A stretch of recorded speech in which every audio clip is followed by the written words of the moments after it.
ஸ்ரீமதே ராதாரமண கோவிந்தா கோவிந்தா ஆஞ்சநேய வரத கோவிந்தா கோவிந்தா சகஸ்ரநாம சங்கீர்த்தனம் கோவிந்தா கோவிந்தா.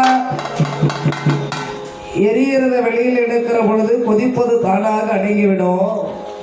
அதனாலே அந்த கண்ணனை நம் பக்கத்திலே சேர்த்துக் கொள்ளும்படி அணை நம் பக்கத்திலே அந்த கண்ணனான நிச்சயமாக வந்து சேரப்போவதில்லை. அப்படி நம் பக்கத்திலே அந்த கண்ணனான வந்து சேரவில்லை என்றால் எந்த ஒரு காலகட்டத்திலும் யுத்த காலத்திலே ஆயுதம் எடுக்கக்கூடாது என்று ஒரு சத்தியத்தை வாங்கி கொண்டு வா. அப்படியே ஆகட்டும் மாமான்னு சொல்லிட்டு துரியோதன புறப்படுகிறான். ஏழெளி வரிலும் எங்கள் வரிலும் எங்கள் எழிலுடன் எழிலிவண்ணன் பாண்டவர் தங்களுக்கெல்லாம் படை துணையாக மாட்டார். மீண்டி போக என்றே அந்த வெயில் மனில் குடிமிதோறும் காண்டகு பதாகையாடை கைகளால் தடுப்பு போன்ற வரிலும் எங்கள் எழிலுடைய எழலை வண்ணன் பாண்டவர் தங்கட்கல்லால் படைத்துணை ஆக மாட்டார். மென்னணி போகே என்று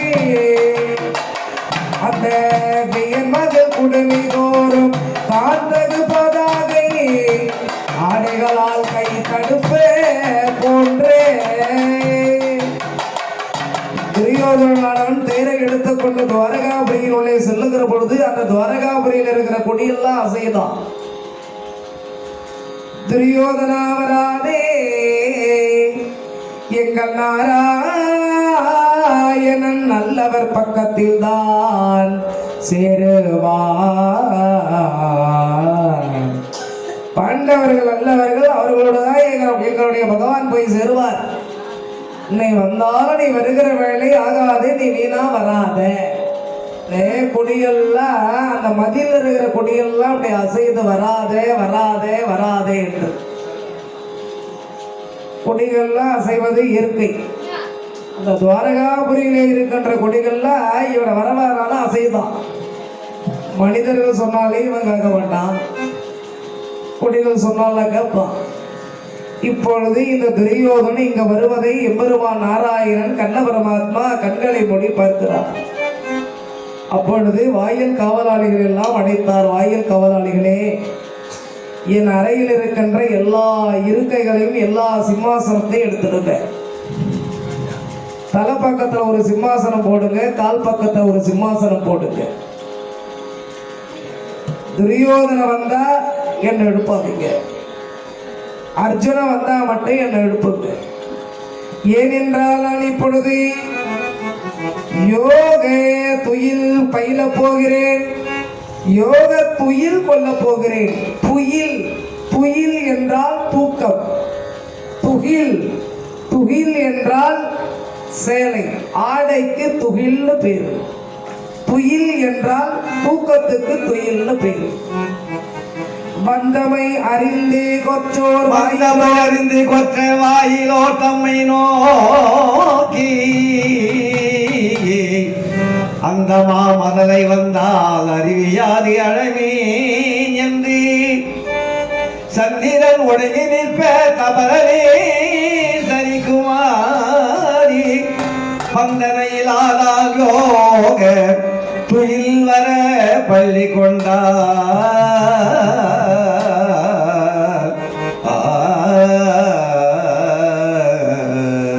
வந்தமை அறிந்தே வாயிலோர் கொற்றோர் தம்மை நோக்கி. துரியோதன் துவாரகா பகுதிக்குள்ளே உள்ளே வருவதை அறிந்த கண்ண பரமாத்மா வாயில இருக்கிற காவலாளிகள் அடைத்து சொல்லுகின்றார். சந்திரன் ஒடுங்குமாறே தவறனே சரிக்குமாறே யோக துயில் வரே பல்லை கொண்டார். அவரே உறங்கும் போதே எப்படி உறங்குறாரா? இடது பக்கம் கையை வைத்து தலையை வந்து இடது பக்கம் கவிழ்ந்து படுகிறார். நாம கூட இரவு நேரத்திலே சந்திர கலை ஒடுங்குமாறு சூரிய கலை ஓங்குமாறு படுத்து உறங்கணும். அப்படி படுத்து உறங்கினால் நமக்கு இதய சம்பந்தமான நோயே வராது, உடம்பு ஆரோக்கியமா இருக்கும். 72,000 நாடி நரம்புகளும் சீரோடு சிறப்போடு அருமையா செயல்படும்.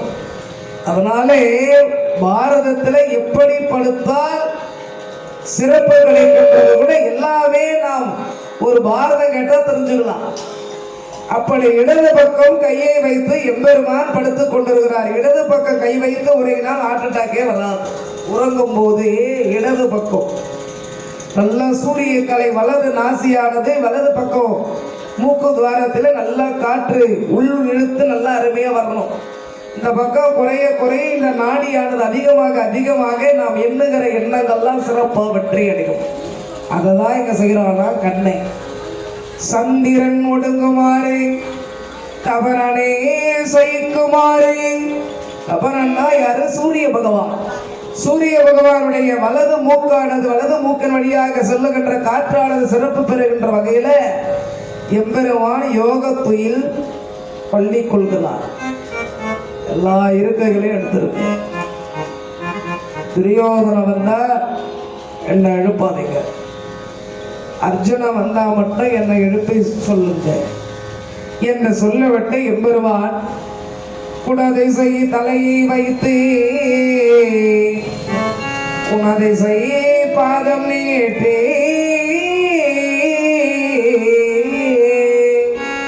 வடதிசை பின்பு காட்டு தென்திசை இலங்கை நோக்கே கடலிற கடவுள் அரவணை துயிலுமா கண்டே போலும்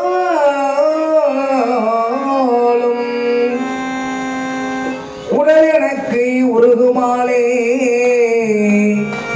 இன் செய்கேன் ஜகத்தீரே.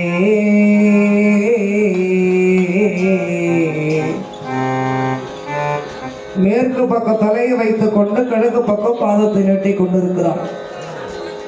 சூரிய பகவான் உதிக்கின்ற பொழுது பகவானுடைய திருப்பாதங்களை காலை பார்த்து கொண்டு உதிப்பதனாலதான் அந்த பொழுதுக்கு காலைன்னு பேர். சூரியன் மேற்கிலே மறைகின்ற பொழுது எம்பெருமான் அணிந்து கொண்டிருக்கின்ற திருத்துழாய் மாலையை பார்த்து கொண்டு மறைவதனாலதான் அந்த பொழுதுக்கு மாலைன்னு பேர். வடதிசை பின்பு காட்டி தென் திசை இலங்கை நோக்கி தெற்கு திசையை பார்த்த மாதிரி எம்பெருமான் அங்கே யோகத்தையில் புரிந்து கொண்டிருக்கிறாரா. இப்பொழுது துரியோதனன் நேரா வந்தான். வாயில் காவலாளிகள் சுவாமி உள்ளே உறங்கிக் கொண்டிருக்கிறார். அப்படியே நான் பார்த்துக்கிறேன், உங்க வேலையை நீங்க பாருங்க. நேரம் உள்ள போனோம், என்ன தடை செய்ய முடியாது. நான் யாரு? ராஜாதி ராஜ ராஜ கம்பீர ராஜதீர ராஜவீர ராஜ புரந்தர நந்திவட்டா மாலை அணிந்த அரவக்குடியோன் அவனை 56 தேசத்துக்கும் மகாராஜா தனரேகை படைத்தவன் வெங்கல தேகம். இத்தனை சிறப்புகளுக்கு உரியவனாக விளக்கக்கூடிய என்ன வெளியே நிற்க வைக்க முடியுமா? நானே உள்ள போய் பார்த்துக்கிறேன், உங்க வேலையை பாருங்க. நேரம் உள்ள போனான். பகவான் படுத்து கொண்டிருக்கிற அழகை பார்த்தான். இவன் என்ன நினைக்கிறான்? என் தூக்கத்தை கட்டுட்டு நீ நிம்மதியா தூங்குறிய? தூங்கு. அந்த பாண்டவர்கள் எங்கேயோ காட்டில் சுற்றி கொண்டு விடுகிற காய்கனியை சாப்பிட்டு எங்கேயோ பொழுது போக்கிட்டு இருந்தாங்க. அவர்களிடத்துல நாடு வாங்குகிற ஆசையை உற்பத்தி செய்து என்னிடத்திலே நாடு கேட்கும்படி தூதும் அனுப்பிட்டு என் தூக்கத்தை கெடுத்துட்டு நீ தூங்குறியா? தூங்கு. காரியம் பெருசா வீரியம் பெருசா? காரியம்தான் பெருசு. காரியம் ஆகணும்னா வீரியம் கோபத்தை காட்டக்கூடாது. கோபத்தை காட்டினா காரியம் கெட்டு போயிடும். அதனாலே இப்பொழுது நான் வந்திருக்கின்ற காரியம் ஆக வேண்டும் என்று யோசனை செய்து இந்த துரியோதனன் என்ன செய்தான்? நான் யாரு? அவன் 86 தேசத்துக்கு ராஜா. நான் போய் இந்த மாடு மேய்கிற கண்ணனுடைய கால் பக்கத்தில் உட்கார்ந்தா என் பெருமை என்ன ஆகுது, என் சீர் என்னாவது, என் புகழ் என்னாவது, என் சிறப்பு என்னாவது என்று பகவானுடைய தலை பக்கத்தில் உட்கார்ந்து கொண்டு கால் மேல காலை போட்டு ஆட்டிக்கிறான். பகவான் பார்த்தார், ஆட்டு ஆட்டு நல்லா ஆட்டு. இன்னும் எத்தனை நாளைக்கு சுமை தாங்கில ஆட்ட போகிறோம்? 3 நாளைக்கு ஆட்டுவிய. வியாழன் வெள்ளி சனி ஞாயிற்றுக்கிழமை காலையில் 10 மணிக்கெல்லாம் ஒன்று மேலே அனுப்பிடுவேன். நல்லா ஆடுற காலை என்று பகவான் சிரித்து கொண்டே கண்ண முடின்னு படுத்துகிறார். அப்பொழுது எம்பெருமான் நினைக்கிறாரு, இவன் வந்து விட்டால் இந்த அர்ஜுனன் வரலையே, பந்திரன் விசையன் என்றே வார்த்தையில் புரிந்த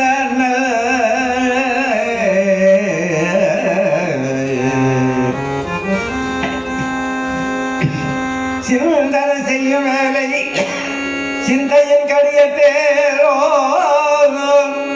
பந்தனை அறுக்கும் பாத பங்கயம் பணிந்து நிற்ப முந்துர விடுத்து நோக்கி முகம் மலர்ந்து அருள் செய்தார்.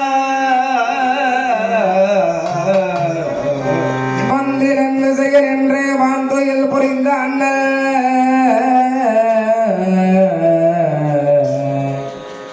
சிந்தனை செய்யும் வேலை சிந்தையில் கடைய தேரோன் நினைக்கிறாரா பகவான். என்னும் மந்திரன் விசையன் அர்ஜுனன் வரலையே, சிந்தனை செய்யும் வேலை அவன் இன்னும் வரலையே நினைக்கிறாரா. நினைத்த அடுத்த நொடி மனதை விட வேகமாக செல்லக்கூடிய வாகனம் இந்த உலகத்தில் எதுவும் கிடையாது. இந்த உலகத்திலேயே நம்ம மனசுதான் வேகமாக செல்லக்கூடிய ஒரே வாகனம்.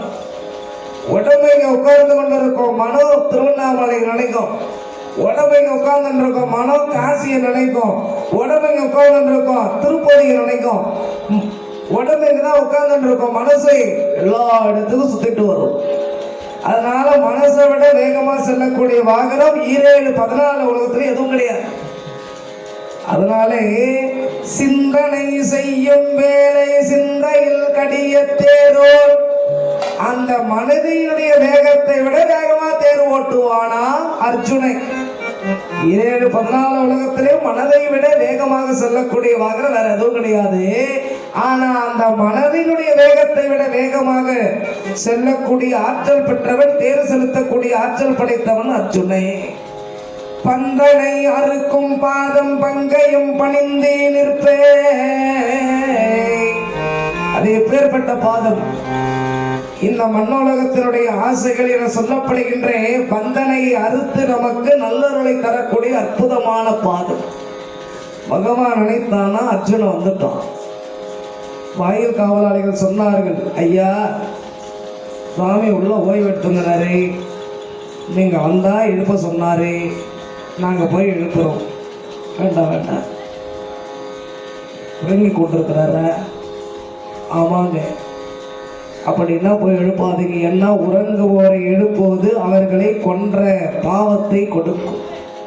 நானே சென்று சுவாமியை பார்க்கிறேன்னு சொல்லிட்டு நேரா உள்ள போனா பெருமாள் படுத்து கொண்டிருக்கின்ற அழகை கண்ணாலே ரசித்து அந்த பாதத்தை தொற்றி கண்களிலே ஒற்றி கொண்டு நிமிந்து பார்த்தா மலைக்கு கையங்காலம் முளைச்ச மாதிரி உட்கார்ந்துக்கிறான். தெரியும் தானே, கால் மேல காலை போட்டு ஆட்டிக்கிறான். இப்பொழுது அர்ஜுனன் என்ன செய்தான், கண்ணனுடைய திருவடியை தொட்டு வணங்கிட்டு துரியோதனுக்கு ஒரு வணக்கம் வைத்தான். ஏன்னா உனக்கு எனக்கு ஆகாது, அது வெளியே. இந்த சன்னிதானத்திலே எல்லாருமே ஒன்று. இப்போ துரியோதனனும் பாண்டவரும் எதிரிகள் தான். எதிரிகளாக இருந்தாலும் அது வெளியே தான். இப்ப நானும் கண்ணனிடத்துல வரவாங்க வந்திருக்கிறேன், நீயும் கண்ணனிடத்துல வரவாங்க வந்திருக்கின்றாய். அதனால விரோதத்தை காட்டக்கூடிய இந்த இடம் இது இல்லை. நீயும் பக்தன், நானும் பக்தன். பகவானிடத்துல துரியோதன் வந்திருக்கிறார் என்றால் ஏதோ இறைவனிடத்துல வரவாக வந்திருக்கிறார். அவர் ஆண்டவனை தேடி வந்ததுனால அவர் பக்தன். அதனால பக்தனுக்கு ஒரு வணக்கம் வைக்கலாம் என்று அர்ஜுனையும் துரியோதனுக்கு கையெடுத்து வணக்கம் சொன்னான். அண்ணா வணக்கம்ண்ணா. துரியோதனை பார்த்தான். நேற்று மாடுபடி சண்டையில் ஓட ஓட ஓட ஓட என் மகடத்தை கீழே தள்ளி என்னை ஓட ஓட விரட்டிட்டு நம்ம வணக்கம் சொல்கிறேன். வணக்கம் யாருக்கிட்ட விடும், தூய்மை போடுற குப்பைங்க என்று துரியோதனம் முகத்தை சடான திருப்பணும். இந்த அர்ஜுனுடைய மனப்பக்கமும் துரியோதனுக்கு கிடையாது. அதை முகத்தை திருப்பினா என் வணக்கம் சொன்னான்.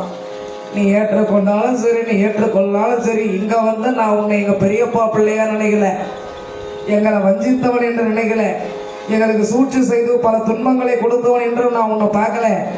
கண்ணனை தேடி வந்ததுனால உன்னை நான் கண்ணனுடைய பக்தனாக தான் நான் நினைத்தேன். அதனால் உனக்கு வணக்கம் வைத்தேன் என்று மனதிலே நினைத்து கொண்ட அர்ஜுனே வணக்கண்ணான்னு மறுபடியும் சொன்னான். வணக்கம் யாருக்கிட்ட வேணாம் என்று துரியோதனன் மறுபடியும் முகத்தை திருப்பினான். இப்பொழுது கண்ணை பெருமான் அர்ஜுனன் வந்து காலை தொட்ட அடுத்த கணம் கண்களை விடுத்துக் கொண்டான். கண்களை விடுத்துக் கொண்டே முந்துரை விழித்து நோக்கி முகமலர்ந்து அருள் செய்தானே. வேக வேகமாக கண்களை திறந்து நாராயண் அர்ஜுனா இவன் வர்ணம் தான் இவ்வளவு நேரம் ஒரு கண்ணை மூடிட்டு இருந்தார். அதாவது பெருமாளை பொறுத்த வரைக்கும் மட்டும் இல்லை, எந்த தெய்வமா இருந்தாலும் அது நமக்கு தரிசனம் தர நினைத்தால் தான் நம்ம தரிசிக்க முடியும். நாம எவ்வளவு நேரம் உட்கார்ந்துக்கிறன்றது முக்கியம் கிடையாது. அது நமக்கு அருள் தர நினைத்து விட்டால் அதற்கு கால அளவே கிடையாது. இப்போ துரியோதனன் வந்து 2 மணி நேரம் ஆனது, பகவான் வந்து கண்ண தரகல. இவன் வந்து ஒரு நொடி கூட ஆகவில்லை, பகவான் கண்ணை திறந்துட்டான். ஏன்னா அவனுக்கு அருள் தர அவர் நினைச்சுட்ட. ஆக நாம என்ன முயற்சி செய்து எத்தனை விரதம் இருந்தாலும் தெய்வம் நினைத்தால்தான் அவருடைய அருளை பெற முடியும். எவ்வளோ பெரிய விஷயம் தத்துவம்லாம் பாரதத்தில் இருக்குது. பாரதம் எங்க வைத்தாலும் போய் பாரதத்தை கேட்கிறோம். அந்த நல்ல சொல் கேட்பதனாலேயே ஒரு நல்லது நமக்கு நடக்கும். பகவான் பார்த்தார், அர்ஜுனா இப்பொழுதுதான் வந்தியா? ஆமா நான் வாயினா, நான் வந்து ஒரு நொடி கூட ஆகல.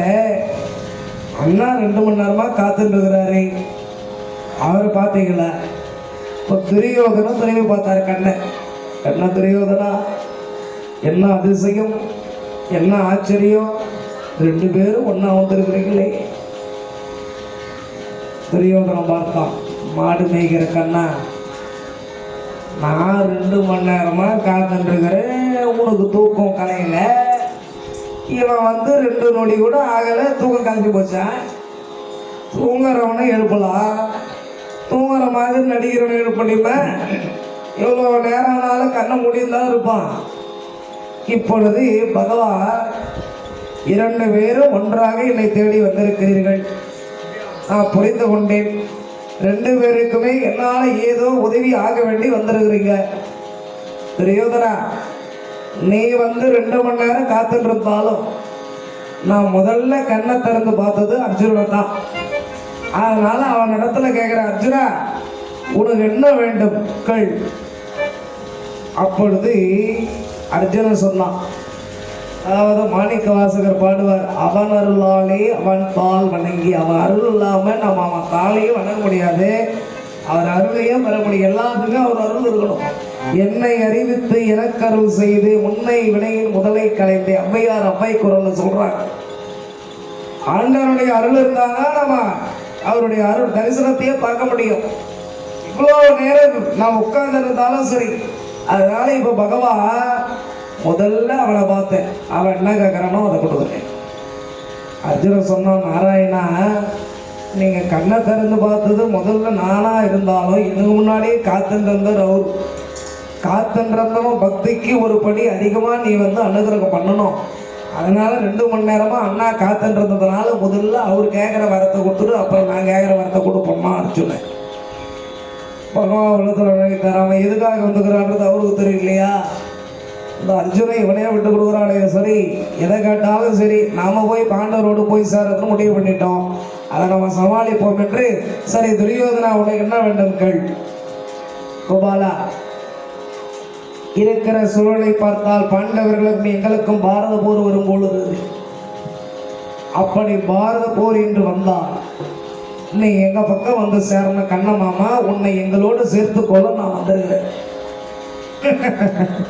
என்ன கண்ண மாமா சரிகிற துரியோதனா, ஒரு 2 நாளைக்கு முன்ன வந்துருக்கூடாதா? உபலாவை பட்டணத்துக்கு சென்று இருந்தேன். அபிமன்யு உத்தரகுமாரி கல்யாணத்தில் கலந்து கொண்டு அப்பொழுது தர்மராஜா என்னிடத்துல ஒரு வாக்கு கேட்டுக்கொண்டார். நாராயணா, பாரத போர் என்று வந்தால் நீங்க என் பக்கம் இருக்க வேண்டும் என்று அவர் வரத்தை கேட்டுக்கொண்டார். நானும் அப்படியே ஆகட்டும் என்று நானும் வரம் கொடுத்தேன். அது அர்ஜுனுக்கு தெரியாது. அதனால நீ 2 நாளைக்கு முன்ன வந்திருந்தா உன்னோட நான் சேர்ந்துருப்பேன்னாரு பகவான். துரியோதன மனசு நினைச்சான், திருட்டு கண்ணா 2 நாள் இல்லை 20 வருஷத்துக்கு முன்னாடி வந்து உன்னை அழைத்திருந்தாலும் கூட நீ என் பக்கம் வந்து சேர மாட்டேன்னு எனக்கு தெரியும் என்ற மனசுல நினைத்தான் துரியோதன். அப்பொழுது பகவான் சொல்றார், துரியோதனா உன் பக்கம் என்னால வந்து சேர முடியாது, நான் என்ன வாக்கு கொடுத்துட்டு இருக்கிறேன், அதை தவிர்த்து வேற என்ன வேண்டும் கேள். கோபாலா, பாண்டவர் பக்கத்திலே இருப்பேன் என்று சொல்லிவிட்டாய், நீ பாண்டவர் பக்கத்திலே இரு, நான் கேட்கிற வரத்தை கொடு, என்ன வர வேண்டும் கேள். முனைக்கமள் முல்லை மாலை முடியவன் தன்னை முல்லை மாலை முடியவன் தன்னை போலே படையடாது உழுதி அன்றே பண்ண வகைந்தவசன் வேண்ட நெடியமா முகிலில் நேர்ந்து நினைக்கி இனி விஜய போகி அடுபடையின்றி செய்யும் ஆண்மையின் அரிதி என்றார். முனைக்கமள் முல்லை மாலை முடியவன் தன்னை போரில் படையிடாதொழுதி என்றே பண்ணக தோசன் வேண்ட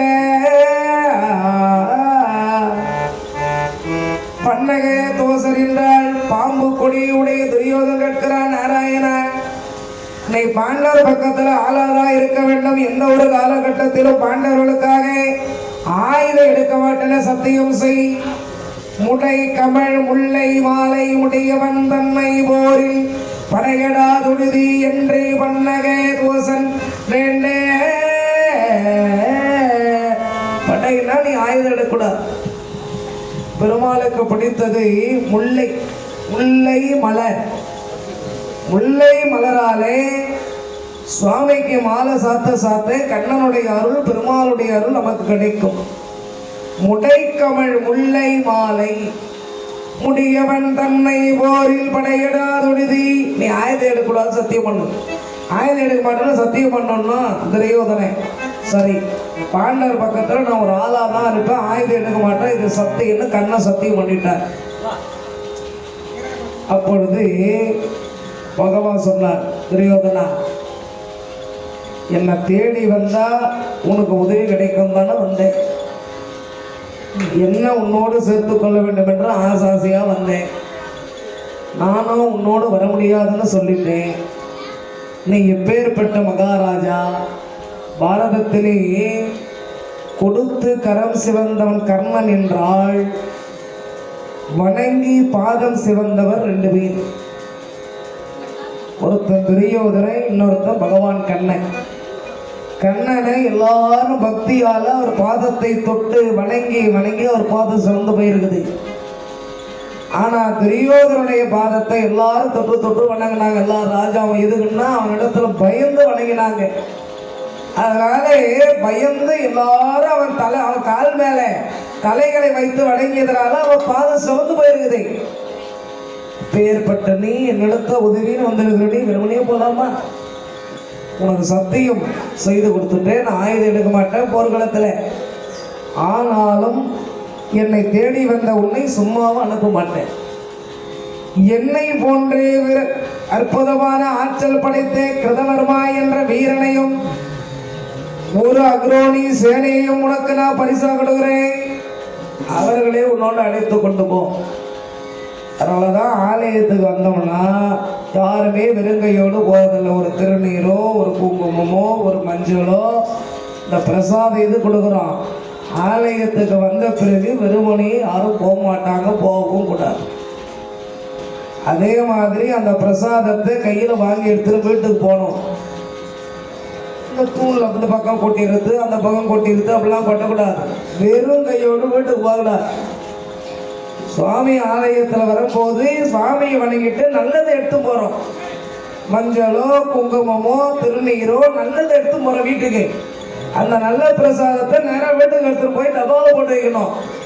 ஏன் எடுத்து கொஞ்சம் போட்டு வச்சு ஒரு பக்கம் தூணில் கொட்டிடுறது தூரம் கொட்டிடுறது. எந்த கோயிலாக இருந்தாலும் எந்த ஆலயமாக இருந்தாலும் ஆலயத்தில் தருகிறேன் அந்த பிரசாதத்தை வீட்டுக்கு எடுத்து போகணும். இப்பொழுது பகவான் சொல்லுகிறார், ஒரு அக்ரோனி சேனையை உனக்கு தருகிறேன். அவனவே அழைத்து கொண்டு போ. என்னை தேடி வந்த உனக்கு பிரசாதமாக அந்த குடுவரை எடுத்து போ. துரியோதனன் சொன்னான், நாராயணா நீ தான் போய் பாண்டவர் பக்கம் போய் சேர போறிய, நான் பல்ராம மாமாவுடைய பக்கம் சேர்த்து போகிறேன். தாராளமாக சேர்த்துக்கோ. நீ சேர்த்து கொண்டாலும் அவர் என்ன பாரத யுத்தத்துக்கு வரவா போகிறாரு? அவர் வர்றதுக்கு நானும் தான் விட போகிறேன்னா.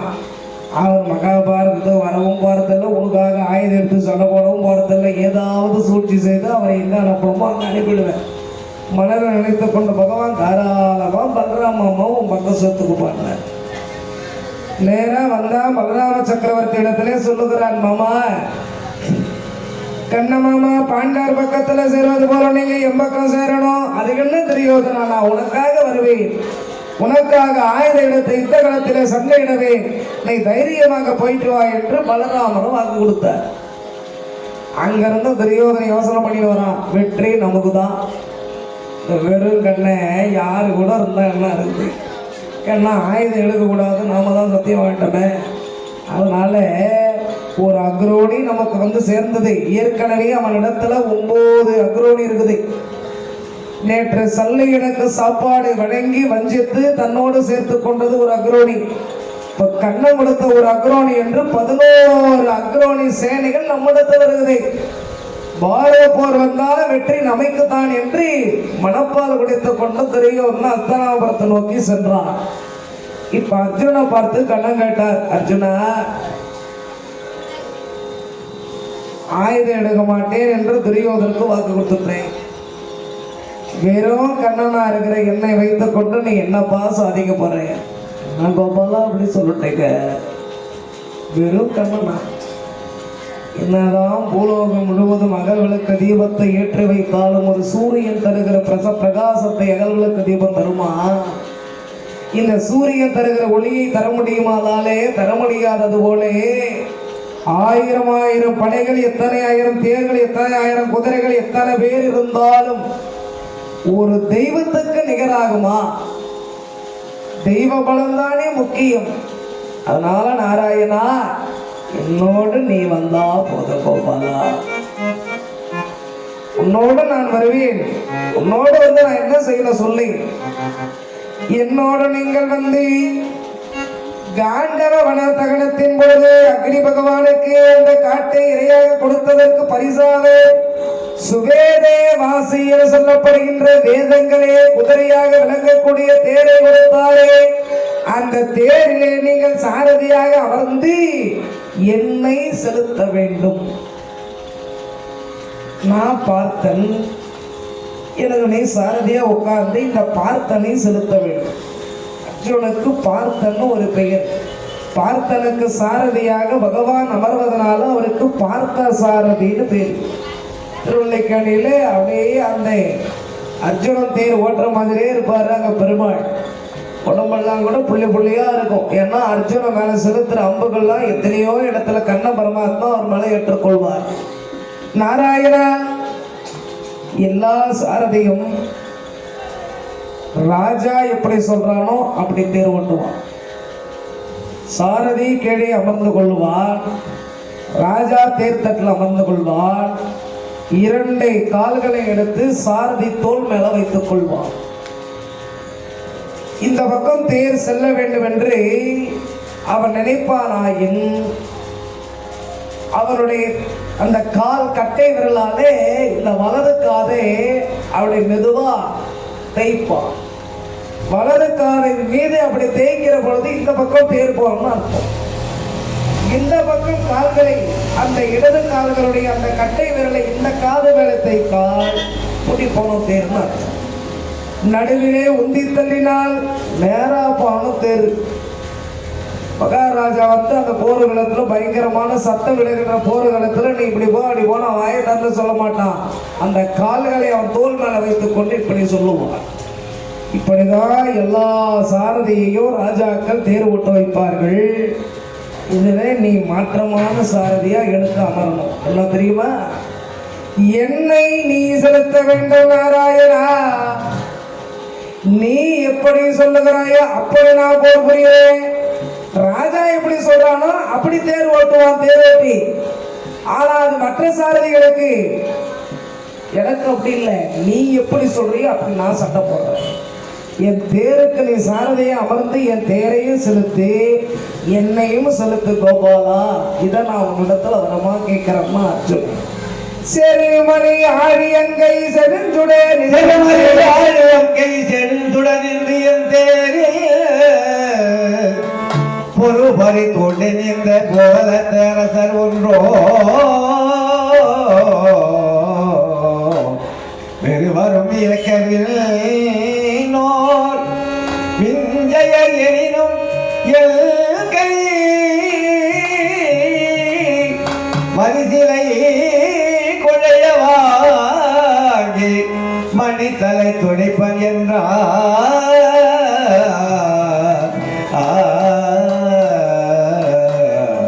செரிமலை ஆழியங்கை செடுஞ்சுடன் நின்றன் தேரில் ஒரே பறி தோண்டி நின்ற பூதலத்து அரசர் ஒன்றா. ஆழி என்றால் சக்கரம், அற்புதமான சக்கரங்கள் பூட்டப்பட்ட என்னுடைய தேரிலேறி அமர்ந்து கொண்டு என்னை செலுத்துவாயானால், தேரையும் செலுத்துவாயானால், பொறி பறி தோண்டி இந்த பூதலத்து அரசர் ஒன்றா.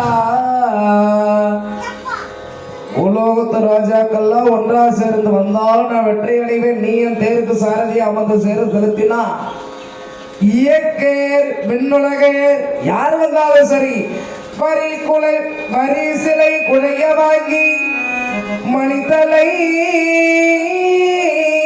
துணிப்பன் என்றார். வெள்ளை வளைத்து பானங்களும் அணியா படிந்து மன்னவரையும் காலி செய்வேன், விண்ணவரையும் காலி செய்வேன். நீ எனக்கு சாரதியா இருந்தா போதும், நீ என்னை செலுத்தினால் போதும் கோபாலா. நாராயணா, நீ என் தேரிலே இருந்து என் தேரே செலுத்தினால் போதும். அப்படியே ஆகட்டும்னு பகவான் வாக்கு கொடுத்தார். இப்ப அறிவாளி துரியோதனா அர்ஜுனனா? அறிவாளி அர்ஜுனன். தன் எத்தனம் பிறர் எத்தனம் தெய்வத்தனம். நம்முடைய முயற்சி அது எப்பவும் பழிகள்லாம் சொல்ல முடியாது, தோற்று போயிடும். பிறர் எத்தனம் அடுத்தவங்க உதவி அது எல்லா நேரமும் எதிர்பார்க்க முடியாது. அது சில நேரம் கிடைக்கும், பல நேரம் கிடைக்காம போகும். சில நேரம் தான் கிடைக்கும், பல நேரம் கிடைக்காம போகும். தெய்வத்தனம் கடவுளுடைய அருள் எல்லா நேரமும் எல்லா பொழுதும் எல்லா காலமும். இந்த பிறவி மட்டும் இல்ல, இதுக்கு முன்னாடி எத்தனை பிறவி எடுத்தோமோ அத்தனை பிறவியிலும் அவருடைய அருள் தான் நம்மை வாழ வைத்தது. இதுக்கு மேல நம்ம இந்த பிறவியிலும் சரி, இதற்கு மேல் விலகினாலே இன்னும் ஒரு பிறவி வந்தாலும் அந்த பிறவியிலும் வாழ வைக்க போகிறது அவருடைய அருள் தான். அதனாலதான் அர்ஜுனன் யாரை பிடித்தான்? இறைவனை பிடித்தான், கடவுளை நம்பினான். இறைவனை பிடித்ததுனாலதான் பாரத போர்லாம் வெற்றி அடைய போறான். அத்தனை பேர்லாம் என்னத்துக்கு நாராயணா? 1000 பேர் இல்ல கோடி பேர் இருந்தா கூட ஒரு கண்ணனுக்கு இணையாகுமா? ஒரு பகவானுக்கு இணையாகுமா? ஒரு தெய்வத்துக்கு இணையாகுமா? தெய்வத்தினுடைய துணைதான் கடைசி வரைக்கும் காப்பாற்றும். எல்லா பிறவியிலும் காப்பாற்றக்கூடியது தெய்வத்தினுடைய துணை மட்டுமே. அதனால நாராயணா, உன் துணையே எனக்கு போதும் என்று பகவான் அர்ஜுனன் தேருக்கு சாரதியானார். இது இப்படி இருக்கின்ற பொழுது சஞ்சய முனிவரே திருவிழாற்ற அனுப்புகிறார். உற்றையோனிகள் தம்மில் உற்பவியாமல்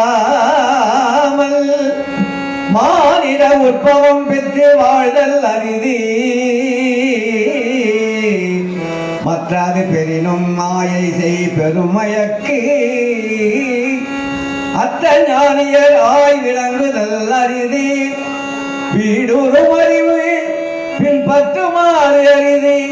இங்கு உனக்கு இவை பண்பினோடு பலித்ததுவே.